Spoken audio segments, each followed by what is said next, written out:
Hey guys, Mike Tierney here with Princess Auto. Welcome to Tech Tips with Mike T. We're talking about how to get more life out of your engine by doing some very simple maintenance. So we're going to talk about how to change the oil and why. We're also going to look at the air filter and make sure that that's clean. And then we're going to have an inspection with the spark plug. And if it needs to be changed, we'll change that. All right, we've got our engine set up a little bit higher than our drain bin. We've also got some new oil. I'm using a 10mm wrench. That's what it requires on this model. And I've got a funnel so that when we do go to refill the oil, we won't be dripping everywhere. All right, so the first step is we're just going to remove the dipstick.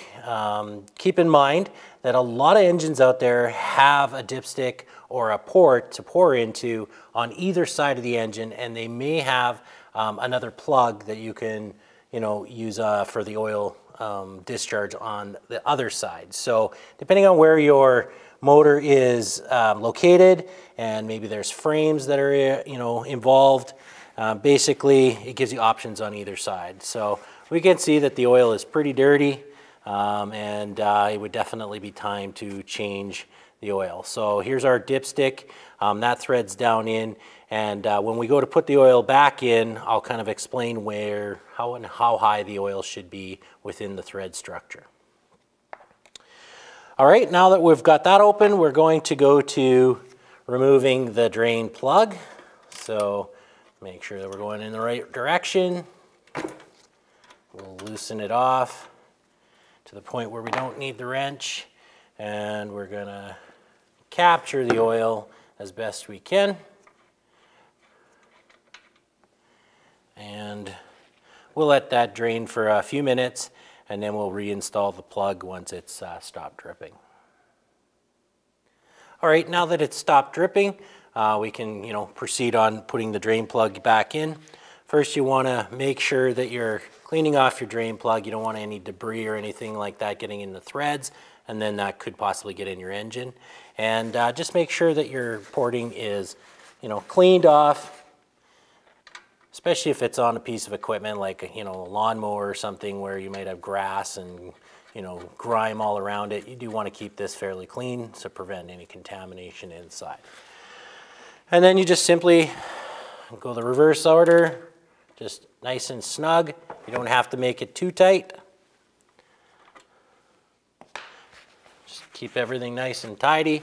As you're filling, add a little bit, then check it, add a little bit, then check it. And then you should start to see the clean oil come up to the bottom of the threads, and that's about right.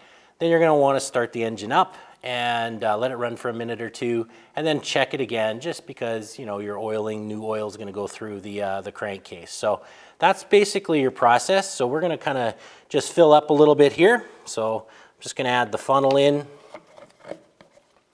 And some of these places are going to be super awkward. You do, a funnel with a hose going to it, just so you can get more upright. A really small funnel is probably going to be a really awkward thing to do. So just a little bit at a time. You can see that it's nice honey-colored oil going in. So just to check it, we're just going to crank it in, let it sit for a sec.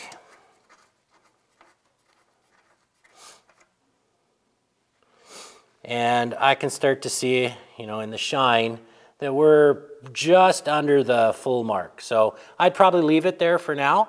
I'd run the engine for a couple of minutes just to get that oil moving through the crankcase, and then I'd go back and recheck it just to make sure I don't have to top it up. At this point, I'd be happy with that. And basically, that's as simple as your oil change. So really, it only takes a few minutes. But again, this is a water pump, so it's really accessible. If you've got it in a pressure washer frame or something that's a little harder to change, it'll take some time. But again, it only takes a couple of minutes to do. So this should be done, like I said, 8 hours prior for break-in period, and then every couple hundred hours after that, depending on your usage of that equipment. So I like to do an oil change right before the end of the season.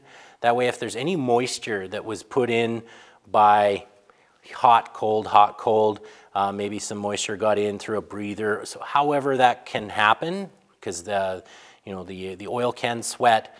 If I store it, I want to make sure that the oil's in there doesn't have any water molecules to freeze up and cause any sort of issues. So I like to change it at the end of the season. Some people may want to change it at the beginning of the season. That's all preference. Personally, I just try to get any chance of water outside of the oil, and that'll help protect you and prolong the internal workings of your engine. And that's how you do an oil change on an engine.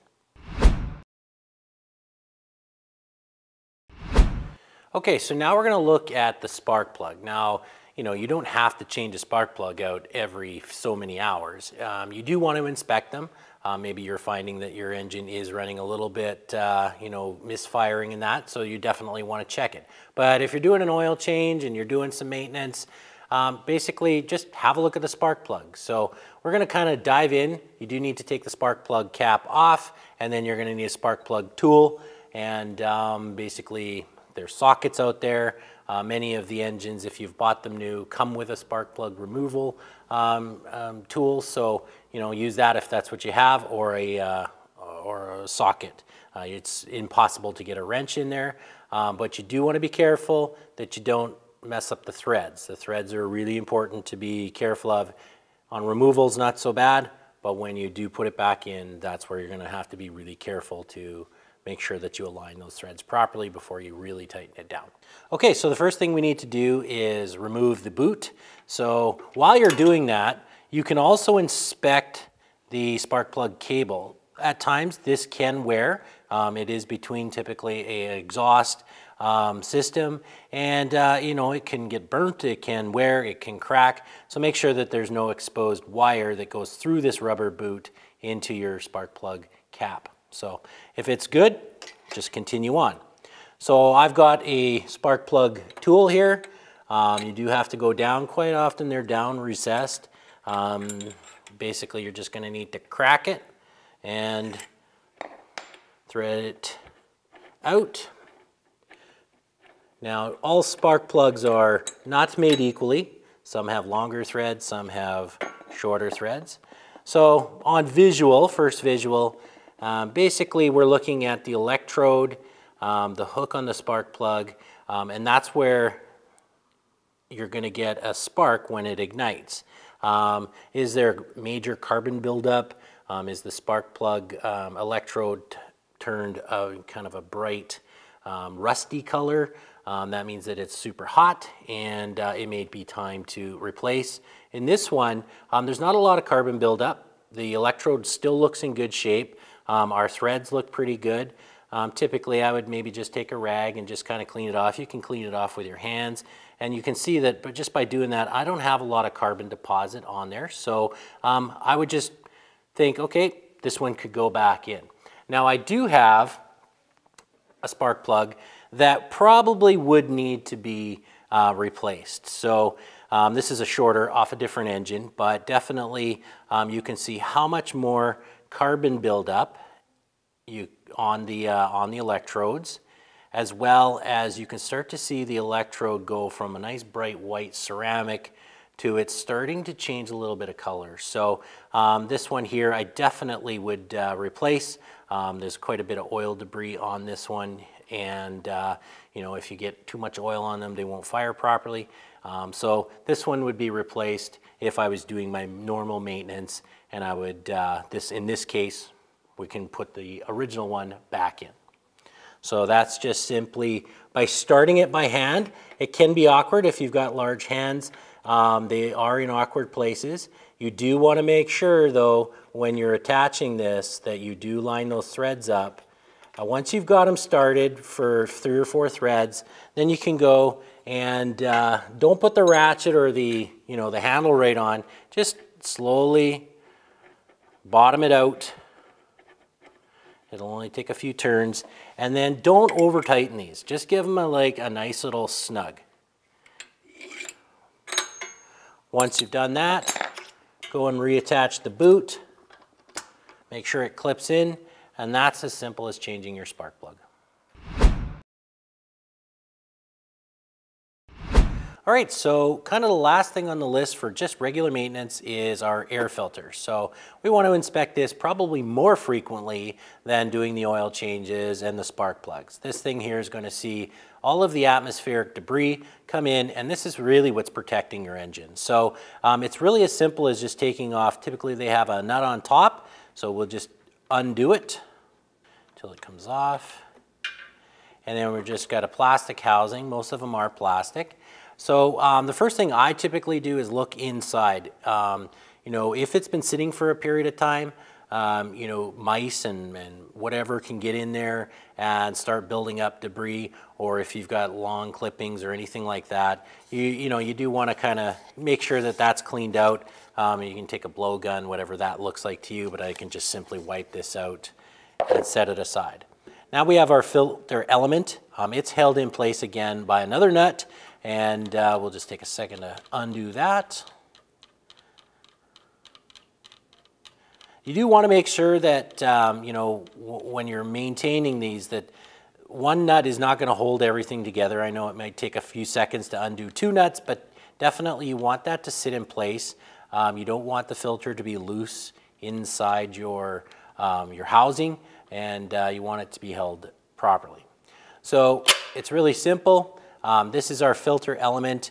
A lot of them have a rubber basic plate on the bottom. It helps just to kind of keep it in place. And quite a few of them have this foam pad. So we can simply just take the foam pad off. I'm inspecting it here. There's not a lot of debris on this. Obviously this is a water pump, so it's not going to see something like you know, a lawnmower or a piece of concrete equipment. But you know, if there is some debris in the air, it will, the fine particles and the large particles will attach, and then the finest particles will go through your filter. So you can see that it's a pleated element.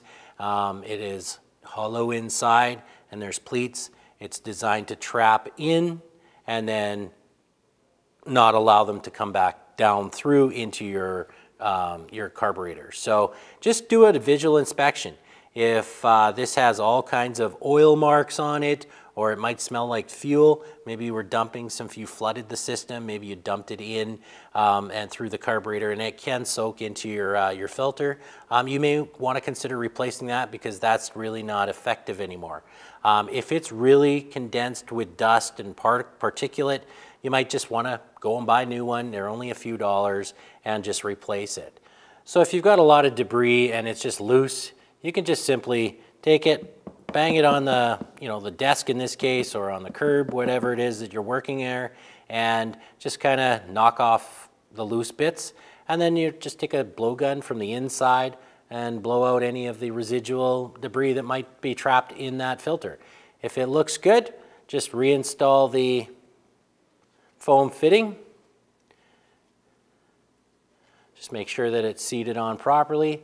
Have a look at where your housing is. You know, in this case, we can see that there's, you know, just some debris that we don't want to get into inside the carburetor. So we just kind of either take a rag or just kind of, you know, clean it up as best as you can. That way we prevent any kind of foreign material going into the directly into the carburetor, which will cause us issues later on down the road. So we're just going to simply reinstall. Just make sure that it's seated properly. We're just going to basically thread our one nut on first, all the way down. And, you know, you don't have to bury these things to the point where you can't get them back off. They just need to be snug to create a nice seal, and reinstall your cap. Make sure that that's sitting down, and that is your air filter check and change. Well, that's it for Tech Tips with Mike T. We'll see you next time.